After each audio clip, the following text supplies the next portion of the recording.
বিরাটনগরের মহারাজ রণজয় আর মহারানী মৃন্ময়ীর কোনো সন্তান হচ্ছিল না বহু বছর। তারা অনেক চিকিৎসা করেও তাদের ঘরে কোনো সন্তান ছিল না।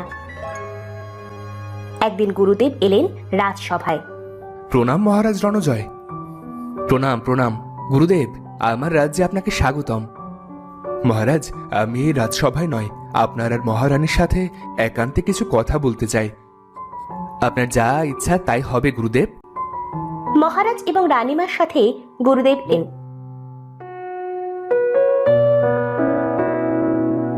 সেখানে গুরুদেব বললেন, বলুন গুরুদেব, আপনি কি এমন গুরুত্বপূর্ণ কথা বলতে চান একান্তে? বলুন। কি ব্যাপার গুরুদেব, কোনো সমস্যার আগমন হচ্ছে কি? না মহারানী, আমি আপনাদের দুঃখের কথা জানি মহারাজ। আমি আপনাদের এই দুঃখ কাটাতে এসেছি। আমাদের দুঃখ দূর করবেন আপনি? হ্যাঁ মহারাজ, আমি জানি বহু বছর পরেও আপনাদের সন্তানাদি না হওয়ার কথা। আমি তার জন্যই এক উপায় নিয়ে এসেছি মহারাজ। কি বলছেন আপনি গুরুদেব? এও কি সম্ভব? এত বছর পর তবে আমিও কি পাবো সন্তান সুখ? আপনি কি সত্যি বলছেন গুরুদেব? সত্যি কি তবে আমি এবার পিতা হতে পারবো? পারবেন মহারাজ, তবে তার জন্য আপনাদের কিছু বিধি পালন করতে হবে। বিধিতে যেন কোনো প্রকার ত্রুটি না হয়, সেদিকটা দেখতে হবে। কোনো ত্রুটি হবে না গুরুদেব। আপনি বলুন কি কি করতে হবে আমাদের। আপনি চিন্তা করবেন না গুরুদেব, আমরা সব কিছু সাবধানে করব। আপনি বলুন কিভাবে কি করতে হবে। আপনাকে এক যজ্ঞের মাধ্যমে অগ্নিদেবকে সন্তুষ্ট করতে হবে। তারপর তার থেকে আপনার সন্তান লাভ করতে পারবেন মহারাজ। ঠিক আছে গুরুদেব, তাই হবে। তবে তাই হোক, কালই আপনি সব ব্যবস্থা করে ফেলুন মহারাজ। বেশ, তবে তাই হোক গুরুদেব।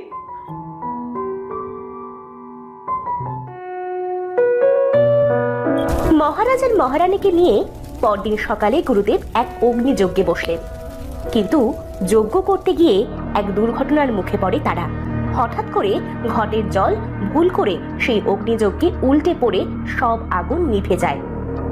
কি অনর্থ হলো! আমি ইচ্ছে করে এই জল ফেলিনি গুরুদেব। এখন কি হবে? এ কি হলো গুরুদেব? এখন কি হবে? এখন রুষ্ট হয়েছেন। এ কি করলেন আপনি মহারানী? এ কি করলেন? এমন সময় চারপাশ ঘন মেঘে ঢেকে গেল আর জোরে বিদ্যুৎ চমকাতে আরম্ভ করলো। তখনই নিভে যাওয়া যজ্ঞের আগুন দাউ দাউ করে জ্বলে উঠল। আগুনের মাঝে প্রকট হলেন অগ্নিদেব। এত বড় স্পর্ধা হলো কি করে? আমাকে রুষ্ট করে ডাকলে কেন?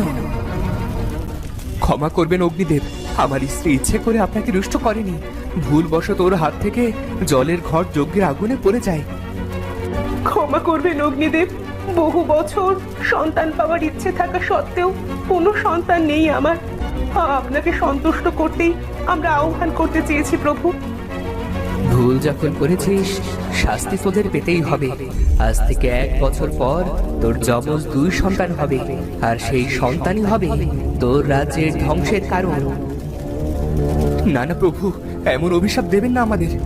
আমরা সাধারণ মানুষ, আমাদের ভুলের শাস্তি আমার এই গোটা রাজ্যকে দেবেন না। আমাদের সহায়তা করুন, ক্ষমা করুন আমাদের। বেশ, ক্ষমা করলাম, তবে অভিশাপ যখন দিয়েছি তা নিশ্চিত ফলবে। এই অভিশাপ কাটানোর রাস্তা বলে দিন প্রভু। ঠিক আছে, তোদের 2 সন্তানের মধ্যে একজন জীবিত থাকবে, আর তোদের সেই সন্তানের কারণে তোদের ধ্বংসের দিন শেষ হবে। আর তার 19তম জন্মবার্ষিকীতে তার মধ্যে এক মহাশক্তির আগমন ঘটবে, যে শক্তির মাধ্যমে তোরা এই ধ্বংস থেকে বেঁচে ফিরবি। ধন্যবাদ আপনাকে। ধন্যবাদ প্রভু অগ্নি। এই বলে অগ্নিদেব সেখান থেকে চলে গেলেন। 1 বছর পর মহারানীর কোল আলো করে এলো যমজ 2 সন্তান, একজন ছেলে আর একজন মেয়ে। মহারাজ শখ করে ছেলের নাম রাখলেন রূপায়ণ আর মেয়ের নাম দিলেন রূপমতী। আস্তে আস্তে রাজপুত্র রূপায়ণ আর রাজকুমারী রূপমতীর বয়স 18 বছর হয়ে গেল।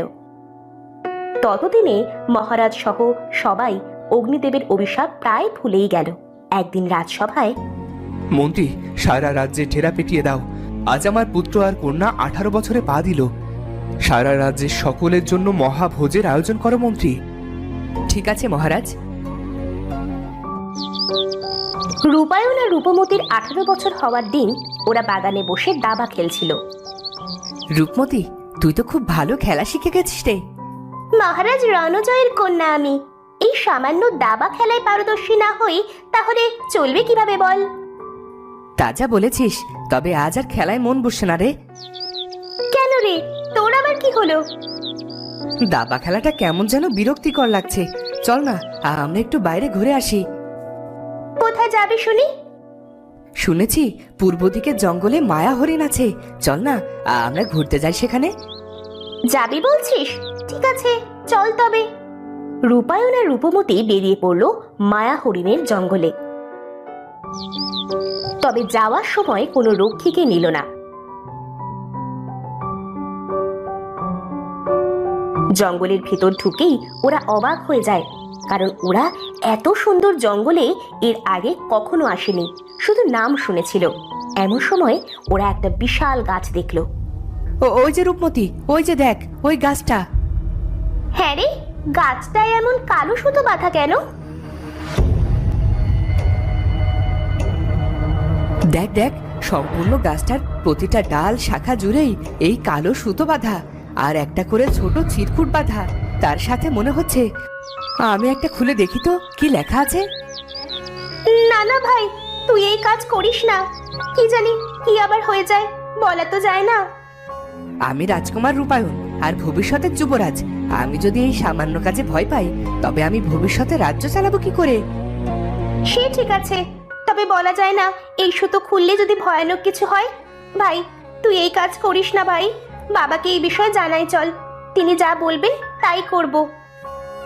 আরে রূপমতি, এটুকু সিদ্ধান্ত যদি আমি নিতে না পারি, তবে এই সিংহাসন রক্ষা করব কি করে? আর এ তো সামান্য সুতোয় বাঁধা চিরকুট, এতে এত ভয় পাচ্ছিস কেন তুই? আমি খুললাম। রূপমতির বাধা না শুনেই রূপায়ণ একটা সুতো খুলে বাধা চিরকুট পড়তে আরম্ভ করলো। কি লেখা আছে রে এটায়? এখানে লেখা, যখনই এই বাঁধন খোলা হবে, তখনই এখানে থাকা রক্তচোষার আত্মা এখান থেকে মুক্তি পাবে। যে মুক্ত করবে তখনই তার মৃত্যু হবে রক্তচোষার হাতে। আর একবার রক্তচোষা মুক্তি পেলে সেই রাজ্য ধ্বংস করে দেবে, আর সারা রাজ্যে নেমে আসবে অন্ধকার।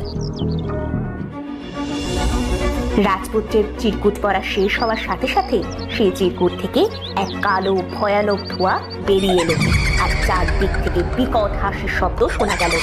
সেই হাসি শুনে রাজকুমারী আর রাজপুত্র খুব ভয় পেল। কি হচ্ছে? কি হাসছে এমন করে? ভাই, এই চিঠিটা আমাকে দিন, এক্ষুনি বাবাকে দেখাতে হবে।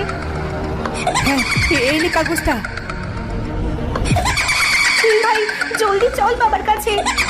ওরা দুজন দৌড়ে যাওয়ার সময় হঠাৎ সেই কালো ধোঁয়া থেকে এক রক্তচোষা ডাইনির আগমন হয়।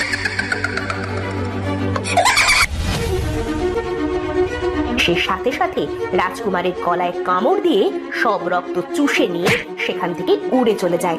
রাজকুমারের সারা শরীর রক্তশূন্য হয়ে পড়ে যায় মাটিতে। কি হয়ে গেল ভাই রূপায়ণ? চোখ খোল, তুই এভাবে মারা যেতে পারিস না ভাই, চোখ খোল। রূপমতির চিৎকারে মহারাজ আর মহারানী দৌড়ে এলো। তারা এসে দেখলো রাজকুমারের দেহ মাটিতে পড়ে আছে। চোখ খোলো পুত্র, কি হয়েছে তোমার? রূপমতি সবাইকে সব খুলে বলল। চোখ খোলো পুত্র, এভাবে তুমি চলে যেতে পারো না। এ কি সর্বনাশ হয়ে গেল আমার। এ কি হয়ে গেল রানী? আমার পুত্রের এমন অকাল মৃত্যু কেন হয়ে গেল? অগ্নিদেবের অভিশাপ ফলে যাচ্ছে, এখন আমার রাজ্যকে কে বাঁচাবে? আমার পুত্র, চোখ খোলো পুত্র। মহারাজ, মহারাজ, আমার পুত্রের কি হয়ে গেল? আপনি কিছু করুন মহারাজ, আপনি কিছু করুন।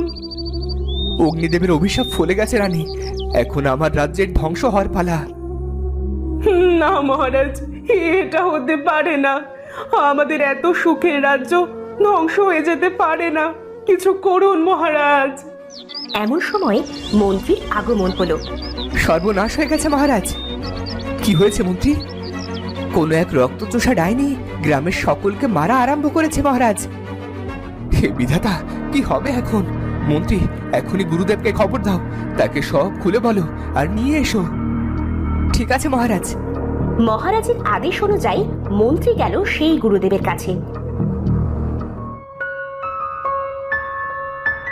এ কি শুনছি মহারাজ, অগ্নিদেবের অভিশাপ যে অক্ষরে অক্ষরে ফলছে। বাঁচান আমাদের, আমাদের রাজ্যকে বাঁচান, আমাকে উপায় বলে দিন। উপায় নেই মহারাজ, এখন শুধু অপেক্ষা। মনে করুন অগ্নিদেবের অভিশাপ, তিনি বলেছিলেন আপনার এক সন্তান জীবিত থাকবে, আর তার 19 বছর হওয়া মাত্রই তার মধ্যে এক শক্তির সঞ্চার ঘটবে, সেই পারবে এই বিপদ থেকে রাজ্যবাসীকে বাঁচাতে।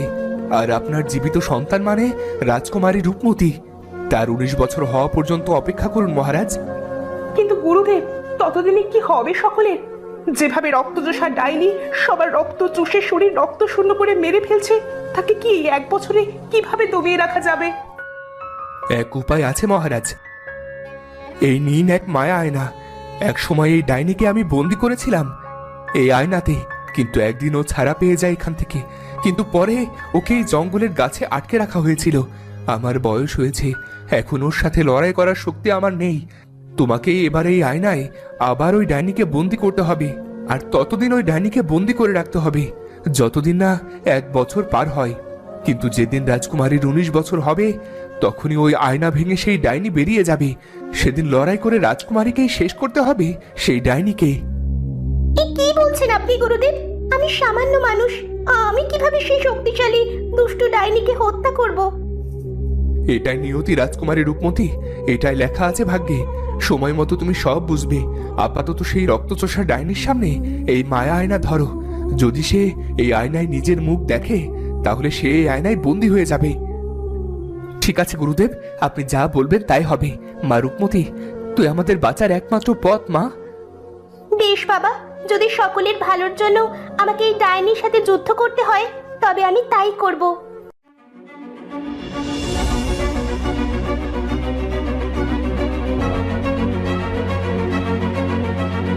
এরপর রূপবতী সেই আয়নাকে হাতে নিয়ে প্রাসাদের ছাদে গেল, আর সেখানে গিয়ে সেই রক্তচোষাকে ডাকতে আরম্ভ করলো। ডাইনি, বেরিয়ে আয় যদি সাহস থাকে। তুই আমার ভাইকে হত্যা করেছিস, আজ তোকে আমি হত্যা করব। বেরিয়ে আয় আমার সামনে। তখনই এক ধোঁয়ার ভিতর থেকে এলো রক্তচোষা ডাইনি। কে রে তুই পুচকি মেয়ে? তুই আমাকে মারবি? তোর সাহস তো কম না। এক্ষুনি তোর রক্ত খাবো আমি, তারপর ছিদ্রে করে ফেলে দেব তোর শরীর। দাঁড়া। ডাইনি রূপমতীর সামনে আসতেই সে আয়নাটা তার সামনে তুলে ধরল। তখনই ডাইনি সেই আয়নার ভিতর চলে গেল। আড়ালে লুকিয়ে থাকা মহারাজ, মহারানী আর গুরুদেব বেরিয়ে এলো। যাক, এবার তবে বাঁচা গেল এই ডাইনির থেকে। না মহারানী, এই ভুল করবেন না। আপনারা এবার সতর্ক হন। 1 বছর চোখের পলকে পার হয়ে যাবে, তারপরে যুদ্ধের প্রস্তুতি নিন। রাজকুমারীকে যুদ্ধের জন্য প্রস্তুত করুন।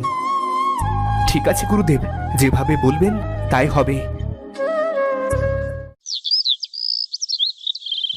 1 বছর মহারাজ রূপমতীকে কঠোর পরিশ্রম করালেন, তাকে বিভিন্ন অস্ত্র শিক্ষাও দিয়ে পারদর্শী করে তুললেন। আর সেই আয়না রাজকুমারী রূপমতীর কক্ষে রাখা হলো। রূপমতী রোজ সেই আয়নার সামনে বসে থাকতো আর ভাবতো, এই ভাঙা আয়নায় আছে সেই ডাইনি। আমি তোকে কিভাবে মারবো জানি না, কিন্তু এটা জানি তোকে শেষ করতেই হবে আমায়, না হলে যে রাজ্যের সকলকে তুই মেরে ফেলবি ডাইনি। আয়নাটি হাতে তুলে নেওয়ার পর হঠাৎ হাত থেকে পড়ে ভেঙে যায় সেই আয়না, আর বিকট হাসি দিয়ে বেরিয়ে আসে সেই ডাইনি।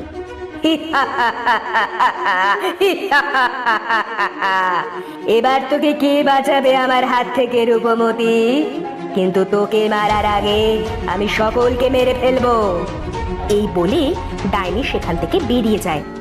মা, ও মা, তাড়াতাড়ি এসো, সর্বনাশ হয়ে গেছে মা। কি হয়েছে রূপমতী? এভাবে ডাকছিস কেন? রূপমতী তার মাকে সব খুলে বলে। তার মা শুনে কাঁদতে আরম্ভ করলো। এ কি হয়ে গেল? এবার কি হবে? মহারাজ, মহারাজ কোথায় আপনি? এখানে আসুন মহারাজ। কি হয়েছে রানী? এভাবে ডাকছো কেন? আর এভাবে কাঁদছো বা কেন? মহারাজ সব কথা শুনল এবং বলল, মা রূপমতি, যা হয়েছে তা নিয়তিতে লেখা ছিল। তুমি হয়তো ভুলে গিয়েছো, আগামী 2 দিন পরেই তোমার 19 বছর পূর্ণ হবে। তোমার হাতে আর বেশি সময় নেই মা, এই 2 দিনেই তোমাকে যা করার করতে হবে। আমি এবার কি করব বাবা? এই 2 দিনে আমি কি করব আমাকে বলে দাও। ভয় পাস না মা, এই দুর্যোগ তোকেই কাটাতে হবে। ভাগ্যে তাই লেখা আছে, ওই ডাইনির নিধন তোকেই করতে হবে মা, তোকেই। আমার যে খুব ভয় করছে বাবা, আমি পারবো তো বাবা? তোকে পারতেই হবে, আমাদের জন্য আর আমাদের এই গোটা রাজ্যের জন্য। তোর ভাইকে হত্যা করেছে ওই রক্তচোষা ডাইনি, তোর ভাইয়ের হত্যার প্রতিশোধ তোকে নিতেই হবে। হ্যাঁ মা, তোর বাবা ঠিকই বলছে। ওই ডাইনি না জানি এখন কোন মায়ের কোল খালি করছে, না জানি এখন সে কার রক্ত খাচ্ছে। বেশ, আমি করব এই ডাইনির বধ। এবার আমাকে কি করতে হবে বাবা? তুই এখন বেরিয়ে পড় গুরুদেবের আশ্রমে, তার কাছেই তুই সব জানতে পারবি।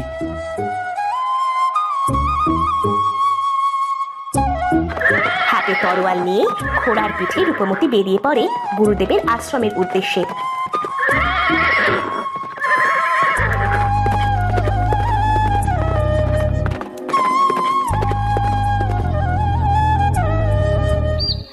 সেখানে পৌঁছে দেখে গুরুদেব ধ্যানে বসেছেন। গুরুদেব প্রণাম গুরুদেব। আরে মা রূপমতি, তুই এখানে? রূপমতির কাছ থেকে সব শুনল গুরুদেব। সব শুনে তিনি বললেন, তুই এখনই যা মৎস্যপের কাছে, সেখানে তুই পাবি সোনার জল আর রূপোর জল। তারপর সেই তোকে বাকি রাস্তা দেখিয়ে দেবে। তবে সাবধান, তোর হাতে এই মাত্র 2 দিন, এর মধ্যে যদি তুই এই ডাইনিকে মারতে না পারিস তাহলে সে তোকে মেরে ফেলবে। আর তোকে মেরে ফেললে এই পৃথিবীতে সবচেয়ে শক্তিশালী হয়ে যাবে ওই ডাইনি। মৎস্যকে আমি কোথায় পাবো গুরুদেব? এখান থেকে 2 ক্রোশ পথ পাড়ি দেওয়ার পর এক ফুল বাগান পাবি। সেই বাগান পেরোনোর পর দেখতে পাবি এক মস্ত গুহা। সেই গুহার ভিতরেই মৎস্যপের বাস। সেই গুহার নীল সরোবরে মৎস্যপ থাকে।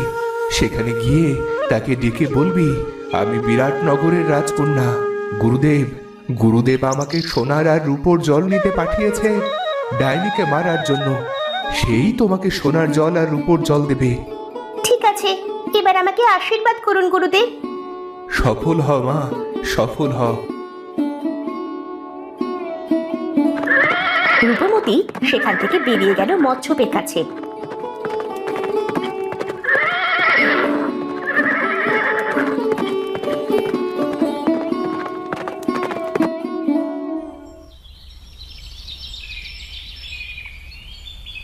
গুরুদেবের কথা মতো সেই গুহার ভিতরে সরোবরের কাছে গিয়ে সে মৎস্যকে ডাকতে আরম্ভ করলো। মৎস্যপ, কোথায় তুমি? দেখা দাও, আমাদের যে বড় বিপদ মৎস্যপ। এমন সময় সেই নীল সরোবরের পানির ভেতর থেকে বেরিয়ে এলো এক বিশাল বড় কচ্ছপ। কে তুমি? এখানে এসেছো কেন? আমাদের অনেক বিপদ। আমি রাজকন্যা রূপমতি। বিরাটনগরে আমাদের রাজত্ব। এক রক্তচোষা অভিশপ্ত ডাইনি এসে আমাদের সুখের রাজ্য শেষ করে ফেলছে। গুরুদেবের আদেশে আমি তোমার কাছে এসেছি। আমাকে সোনার আর রূপোর জল দাও। রূপমতি মৎস্যকে সব খুলে বলল।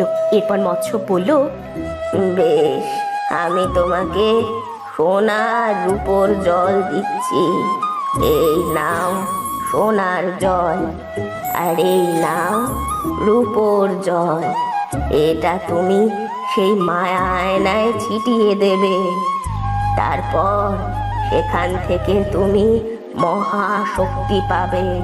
আর তখনই তুমি তোমার তরবারি দিয়ে ওই ডাইনিকে শেষ করতে পারবে। ঠিক আছে মৎস্য, আমি এখন যাই তবে। যাও, মঙ্গল হোক তোমার।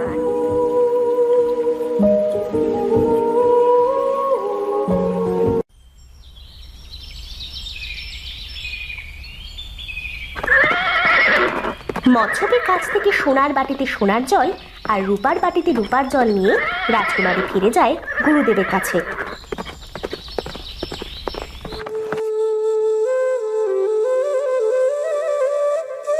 এসেছো মা, চলো, এবার এই জল দিয়েই তুমি পাবে সেই অপরিসীম শক্তি। চলুন গুরুদেব, যেভাবেই হোক ওই ডাইনিকে শেষ করতেই হবে। হাতে আর মাত্র একটা দিন বাকি। চলো মা, চলো।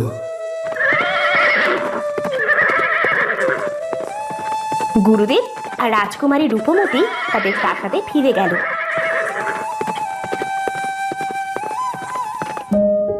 এসেছিস মা, এসেছিস তুই? তুই ঠিক আছিস তো মা? তোর কিছু হয়নি তো? না মা, ডাইনিকে না মারা পর্যন্ত আমার কিছুই হবে না, দেখো। এখনই আসল সময় মহারাজ। রাজকুমারীকে এখনই সোনার পাত্রে সোনার জল আর রূপার পাত্রে রূপার জল সেই ভাঙা আয়নায় ফেলতে হবে। তাহলেই তার মধ্যে থাকা সমস্ত শক্তি রাজকুমারীর মধ্যে চলে আসবে, আর সেই শক্তি দিয়েই লড়াই করতে হবে রক্তচোষা ডাইনির সাথে। বেশ, আমি সেই মায়া আয়না নিয়ে আসছি, যেটা থেকে সেই ডাইনি বের হয়ে গিয়েছিল। মহারাজ তার কক্ষে গেলেন আর সেই ভাঙা আয়নাটি নিয়ে আসলেন। এই নে মা, এই নে রূপমতি, এই সেই আয়না। এখনই এই আয়নাতে তোমার আনা সেই সোনার জল আর রূপোর জল ঢেলে দাও। ঠিক আছে গুরুদেব। রূপমতি সেই সোনার জল আর রূপার জল ভাঙা আয়নায় ফেলে দিল। তখনই সেই আয়নার ভিতরে থাকা সব অলৌকিক শক্তি রূপমতির ভিতর চলে এলো। এইবার তোমার মধ্যে সেই শক্তি এসেছে, যা অসাধারণ। এবার তুমি ছাদে গিয়ে সেই ডাইনিকে ডাকবে আর তার সাথে লড়াই করবে। এই নে মা, এটা আমার পূর্বপুরুষের তরবারি, এটা দিয়েই তুই আজ লড়াই করবি। এই নে মা, এটা আমার হীরার আংটি। এটা কোনো সাধারণ আংটি নয়। লড়াই করার সময় এই আংটিকে যখন বলবি সাহায্য করতে, তখন এই আংটি থেকে এক আলো বের হবে, আর সেই আলো যেখানে পড়বে সেই স্থানে আগুন ধরবে। ঠিক আছে মা, তোমরা আমায় আশীর্বাদ করো যেন আমি বিজয় লাভ করি। বিজয়ী হ মা, বিজয়ী হ। জয় লাভ কর মা। তুমি নিশ্চয় জয়লাভ করবে মা। সকলের আশীর্বাদ নিয়ে রাজকন্যা তাদের প্রাসাদের ছাদে গিয়ে সেই ডাইনিকে ডাকতে থাকে। এমন সময় ডাইনি প্রকট হয়। ডাইনি, এই রক্তচোষা ডাইনি, কোথায় তুই? সাহস থাকলে আমার সাথে এসে লড়াই কর। কিরে, তুই কি এবার আমার সাথে লড়াই করবি নাকি রে রূপমতি? তোর কি প্রাণের ভয় নেই? এবার তো তোর প্রাণ যাবে। তবে আয় আমার কাছে। ডাইনি আর রূপমতির যুদ্ধ চলে অনেক সময় ধরে। দিন যায়, রাত যায়, তাও দুজনেই সমানভাবে লড়াই চালায়। অনেকক্ষণ ধরে যুদ্ধ করে ক্লান্ত হয়ে যায় রূপমতি, কিন্তু তাও হার মানে না। হঠাৎ তার মনে পড়ে যায় তার মায়ের দেয়া আংটির কথা। সে আংটির কাছে সাহায্য চায়। হে আংটি, আমাকে সাহায্য করো, ওই দুষ্টু ডাইনিকে ধ্বংস করতে আমাকে সাহায্য করো। আংটি থেকে এরপর এক আলো গিয়ে পড়ে সেই ডাইনির ওপর, আর সাথে সাথে ডাইনির শরীরে আগুন জ্বলে ওঠে। ওরে বাবা রে, মরে গেলাম রে। এই আগুন নেভা জলদি, কাউকে ছাড়বো না, আগুন নেভা। নে এবার ডাইনি, তোর সময় শেষ। এই বলে সাথে সাথে রাজকুমারী সেই ডাইনির গলা কেটে আলাদা করে ফেললো শরীর থেকে, আর ডাইনি সেখানেই মারা যায়। তখন দূরে দাঁড়িয়ে থাকা মহারাজ, মহারানী আর গুরুদেব এগিয়ে আসলো। ধন্য, ধন্য তুমি আমার কন্যা। আমি জানতাম তুমি জয়লাভ করবে। কাছে আয় মা, আমার বুকে আয়। মহারাজ, এই বীর কন্যাই হবে এই রাজ্যের ভবিষ্যতের মহারানী। অবশ্যই গুরুদেব, আমার কন্যাই হবে এই রাজ্যের যোগ্য উত্তরসূরি। আজ আমি আমার কন্যাকে এই রাজ্যের যুবরানী ঘোষণা করলাম। এরই সাথে শেষ হলো রাজকুমারীর অভিশপ্ত আয়নার গল্প। তো বন্ধুরা, গল্পটি কেমন লাগলো? যদি ভালো লাগে চ্যানেলটি সাবস্ক্রাইব করে বেল আইকনটি বাজিয়ে দিও। দেখা হচ্ছে পরের ভিডিওতে। ধন্যবাদ।